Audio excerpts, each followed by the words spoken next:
আওয়ামী লীগের বিচার ও নিবন্ধন বাতিলের দাবিতে বিক্ষোভ সমাবেশ করবে জাতীয় নাগরিক পার্টি এনসিপি।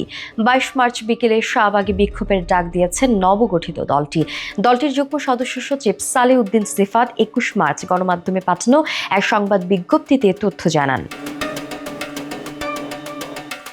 এতে বলা হয়, গুম, বিচার বহির্ভূত হত্যাকাণ্ড এবং গণহত্যার দায়ে শেখ হাসিনা, আওয়ামী লীগ ফ্যাসিবাদের অংশীদারদের বিচার, দলের নিবন্ধন বাতিল, রাজনৈতিক ও সাংগঠনিক কার্যক্রম নিষিদ্ধের দাবিতে শাহবাগে এনসিপির বিক্ষোভ সমাবেশ অনুষ্ঠিত হবে।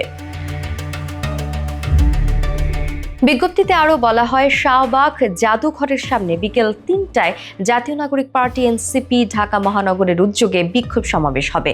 এনসিপির সব নেতাকর্মীকে সমাবেশে উপস্থিত থাকার জন্য আহ্বান জানানো হয়েছে বিজ্ঞপ্তিতে।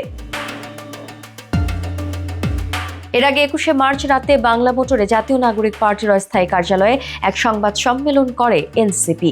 দলটির আহ্বায়ক নাহিদ ইসলাম জানান, আওয়ামী লীগ আমলে ঘটে যাওয়া হত্যাকাণ্ড ও অনিয়মের বিচারের নিশ্চয়তা চায় এনসিপি। তিনি বলেন, বিচার চলাকালীন আওয়ামী লীগের রেজিস্ট্রেশন বাতিল করতে হবে।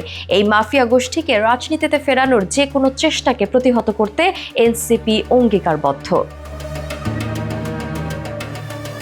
তিনি আরও বলেন, আওয়ামী লীগের মানবতা বিরোধী অপরাধের ব্যাপারে এত সুস্পষ্ট অভিযোগ থাকার পরেও বিচারিক প্রক্রিয়ার ধীরগতি অত্যন্ত নিন্দনীয়।